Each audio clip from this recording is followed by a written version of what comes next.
नमस्कार, कशिश मीडिया में आपका स्वागत है। आइए नजर डालते हैं आज की ताजा खबरों पर। आस्था और निष्ठा का अनुपम लोक पर्व छठ। उत्तर भारत विशेषकर बिहार, झारखंड, पूर्वी उत्तर प्रदेश तथा नेपाल के तराई क्षेत्रों में मनाया जाने वाला सूर्योपासना का महापर्व है। यह पर्व सूर्य, उनकी पत्नी उषा तथा प्रत्युषा, प्रकृति, जल, वायु और सूर्य की बहन छठी मैया को समर्पित है। उषा तथा प्रत्युषा को सूर्य की शक्तियों का मुख्य स्रोत माना गया है। इसीलिए छठ पर्व में सूर्य तथा छठी मैया के साथ इन दोनों शक्तियों की भी आराधना की जाती है। षष्ठी देवी को ही छठ मैया कहा गया है, जो निसंतानों को संतान देती हैं और संतानों की रक्षा कर उनको दीर्घायु बनाती हैं। पुराणों में षष्ठी देवी का एक नाम कात्यायनी भी है, जिनकी पूजा नवरात्र में षष्ठी को होती है। माना जाता है कि छठ पर्व में सूर्य की उपासना करने से छठी माता प्रसन्न होकर घर परिवार में सुख समृद्धि, रोग मुक्ति, संपन्नता और मनोवांछित फल प्रदान करती हैं। इस साल 25 अक्टूबर से नहाय खाए के साथ 4 दिवसीय अनुष्ठान के साथ कार्तिक छठ पर्व की शुरुआत हो रही है। इस दिन छठ व्रती नियम धर्म से सात्विक भोजन बनाकर प्रसाद स्वरूप ग्रहण करेंगे। छठी मियाँ को ध्यान कर छठ पूजा 2025 का संकल्प नहाय खाए पर ही लेने का विधान है। इस दिन छठी मियाँ और आदित्य देव के लिए गीत गाकर उनका आह्वान किए जाने की परंपरा है। 26 अक्टूबर को खरना है। इस दिन छठ व्रती पूरी निष्ठा से छठी मियाँ को खीर का प्रसाद बनाकर भोग लगाती हैं। लोहंडा का यह प्रसाद घर परिवार और पास पड्ड होस में जनमानस को ग्रहण कराने का विधान है। ऐसी मान्यता है कि खरना का प्रसाद ग्रहण करने से जीवन के सारे दुख दूर होते हैं। छठी मियाँ व्रती की सारी मनोकामनाएं पूर्ण करती हैं।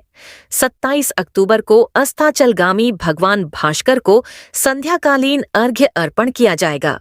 इस दिन डूबते सूर्य को अर्घ्य अर्पित कर छठ व्रती अपने परिवार की सुख समृद्धि और संतति वृद्धि की कामना आदित्य देव से करते हैं। ऐसी मान्यता है कि रलते सूरज को जल चढ़ाने से भगवान दिनकर छठ व्रती को भर भर कर आशीष देते हैं। 28 अक्टूबर को उदीयमान सूर्य को प्रातःकालीन अर्घ्य दिया जाना है। इस दिन दीनानाथ के उगते स्वरूप का दर्शन कर छठ व्रती खुशहाली की कामना करती है। परिवार के लोग भी छठ व्रती को सामने से दूध जल का अर्घ्य अर्पण कर अपनी निष्ठा प्रकट करते हैं। छठी मियाँ से मंगल कामनाएं की जाती हैं। छठ पूजा का प्रसाद छठ घाट पर ही ग्रहण करने का विधान है। अंतिम चरण में छठ व्रती पारण कर 4 दिवसीय छठ पर्व का अनुष्ठान समाप्त करती है। नियम, संयम और तपस्या का महापर्व छठ 4 दिनों तक चलता है, लेकिन इसकी तैयारी कई सप्ताह पहले ही शुरू हो जाती है।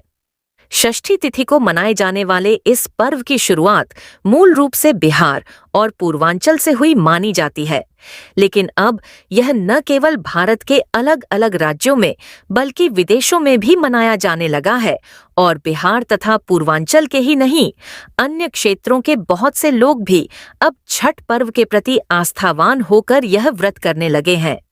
पौराणिक मान्यताओं के अनुसार सूर्य देवता की बहन छठी मैया संतानों की रक्षा कर उन्हें लंबी आयु प्रदान करती है।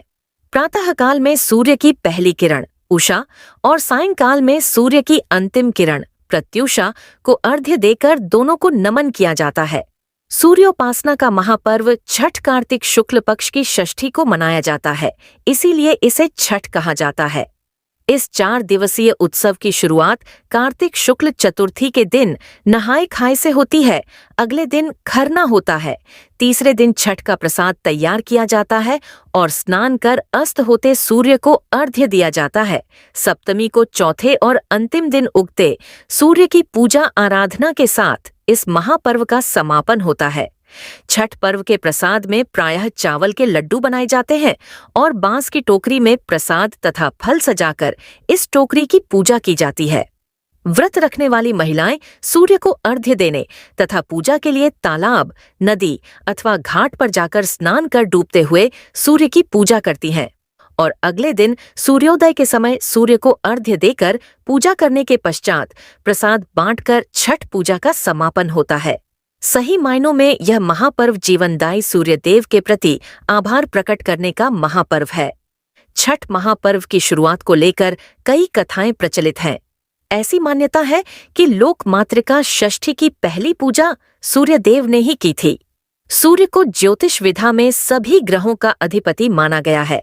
इसीलिए मान्यता है कि यदि समस्त ग्रहों को प्रसन्न करने के बजाय केवल सूर्यदेव की ही आराधना की जाए तो कई लाभ मिल सकते हैं।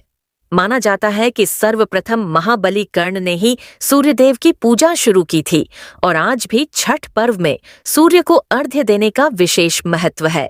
सूर्यपुत्र कर्ण तो भगवान सूर्य के परम भक्त थे, जो प्रतिदिन घंटों तक कमर तक पानी में खड़े होकर सूर्यदेव को अर्घ्य दिया करते थे। सूर्यदेव की कृपा से ही वे महान योद्धा बने थे। एक मान्यता यह भी है कि देव माता अदिति ने प्रथम देवासुर संग्राम में असुरों से देवताओं के हार जाने पर तेजस्वी पुत्र की प्राप्ति के लिए देवारण्य के देव सूर्य मंदिर में छठी मैया की आराधना की थी। छठी मैया ने उनकी आराधना से प्रसन्न होकर उन्हें सर्वगुण संपन्न तेजस्वी पुत्र को जन्म देने का वरदान दिया, जिसके बाद आदित्य ने त्रिदेव रूप आदित्य भगवान को जन्म दिया, जिन्होंने देवताओं को असुरों पर विजय दिलाई। कहा जाता है कि तभी से छठ पर्व मनाए जाने का चलन शुरू हो गया। इस पर्व को लेकर कुछ मान्यताएं महाभारत काल से भी जुड़ी हैं। पौराणिक कथाओं के अनुसार पांडव जब अपना सारा राजपाट जुए में हार गए थे, तब श्री कृष्ण के निर्देशानुसार द्रौपदी ने छठ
प्रयागराज का तेजी से बढ़ता अखबार, सनसनीखेज घटनाओं का आईना, कशिश मीडिया, हिंदी दैनिक समाचार पत्र, वर्षों से लाखों पाठकों का विश्वास, योग्य और प्रोफेशनल पत्रकारों के साथ सामाजिक उत्थान के लिए कार्यरत, सफलता पूर्वक प्रकाशन के 17 वर्षों से आपके बीच प्रयागराज से प्रकाशित हिंदी दैनिक समाचार। विश्वसनीय खबरों के लिए आज ही जुड़े बच न पाएगा कोई हमसे छुपकर। कशिश मीडिया की नजर शहर के चप्पे चप्पे पर, भ्रष्टाचार को उजागर करने वाला, जन समस्याओं पर आधारित कशिश मीडिया। समाचार व विज्ञापन के लिए संपर्क करें 9454973605। अपने शहर की ताज़ा खबरों के लिए कशिश मीडिया हिंदी दैनिक समाचार पत्र फेसबुक पेज और यूट्यूब चैनल को सब्सक्राइब करें और बेल आइकॉन जरूर दबाएं।